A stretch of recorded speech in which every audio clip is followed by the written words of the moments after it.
Hello friends, welcome to this video lecture. My name is A Mulla, and in this video lecture I'm gonna show you how to execute experiment number 6 in MATLAB. So experiment number 6 in HVDC system is power converter or 6 pulse power converter for HVDC systems. So we are going to see the simulating model of that, and we'll see how we can obtain the ID current for different condition in the power system transmission line. So for that we need to in the command window we have to enter the command power underscore HVDC. So already I have that command copied here, so I'll just paste it and enter.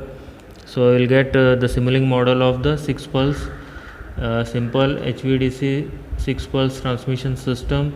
So now this system has the rating of 500 megawatt, 250 kilovolt and 2 kilo ampere of current rating. So here is the generator with the generation capacity of 315 kilo volt and 5000 MVA. Then there is a reactor and there is a filter.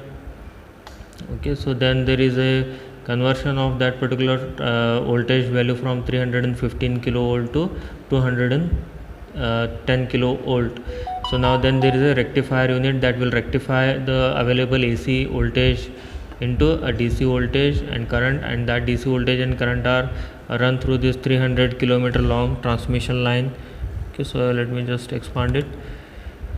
Okay, so this 300 kilometer transmission line, and there is a smoothing reactor also. Then there is a inverter part. So this inverter part is going to again convert that DC voltage into the AC voltage required for the further transmission or used for the distribution. Okay, so now in this particular simulating model what we are going to see is, so we are expecting the current to have a particular value. So it can be different values. So as the current rating is given as 2 kilo ampere, so if you take 0.5 per unit value of that, so you will get 1 kilo ampere of the current. Okay, and 1 per unit value will give us the 1 kilo ampere of the current.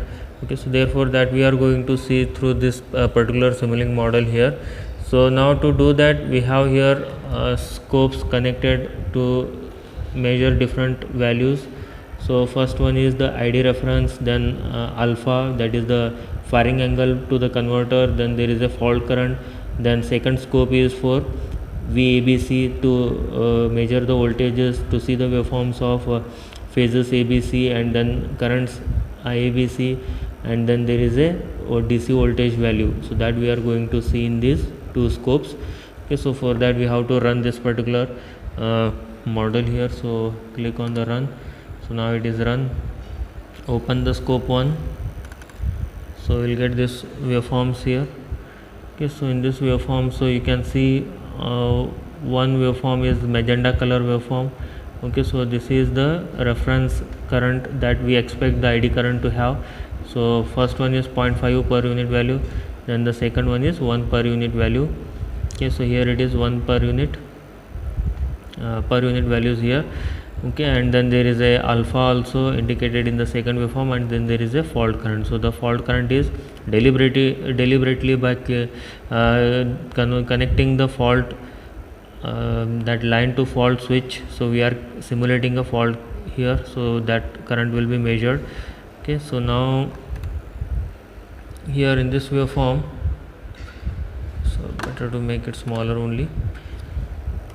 So in this waveform what you need to observe is that this waveform is from 0 to 0.8 seconds. Okay, but some changes are taking place at different time instants. So for example take instant between 0.1 second. Okay, so this is 0.1 second. So here the DC current is rising from 0 and it is reaching to the reference value of 0.5, and it is finally reaches to the stable value of that at 1.1 seconds. Thereafter it will remain at the reference value, and suddenly now the firing angle is reduced. So earlier the firing angle was set at 30 degrees, now it has been reduced to 15 degrees. Again the reference current will directly reach to the corresponding value, say it is 1 per unit, but the actual current ID current is following that, and it will take its own time to reach to that again stable value. Again it is going to take a delay of 0.1 second. then it is from here to here it is 0.1 second, then it is going to reach to that stable value again. At 0.5 seconds a fault is connected, line to ground fault is connected. Because of that suddenly the ID current will shoot. Okay, so it will go beyond its capacity. So now sensing that the regulator will kick in and it will increase the firing angle beyond 90 degrees, that is around about 165 degrees here. So because of that the negative current will be injected from the inverter side towards the rectifier side, because of which the fault current will become 0 here. So now once the fault current will become 0 at this particular instant, then the current will remain stably at the reference value here. Once the fault is cleared, again the firing angle will also come down to the normal 15 degrees value. Okay, so like this we can actually observe the DC current ID for different conditions in the here transmission line. Okay, so similarly we can see the scope 2. So by opening this scope 2 here, okay, so in this scope 2, so let me just make the waveform little bit clear. So here you can clearly see the 3 phase currents. Okay, so RYB, and also the 3 phase voltages. First waveform is 3 phase voltages, second waveform is for the 3 phase currents, and then finally there is the DC voltage value here. So reference value is the magenta color line here, but the actual DC voltage will be pulsating. So we have here, even after the filtering, so there will be still, we can say, pulses available in that, so ripple will be still present. So that is what we can observe here. Okay, so this is what you need to obtain from this particular Simulink model, and you have to record these two waveforms, one for the currents and one for this voltages, and that much will be the conclusion of this particular experiment. Okay, I hope you have understood how to do or execution of this particular experiment here.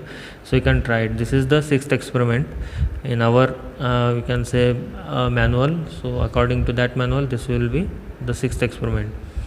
Okay, thank you.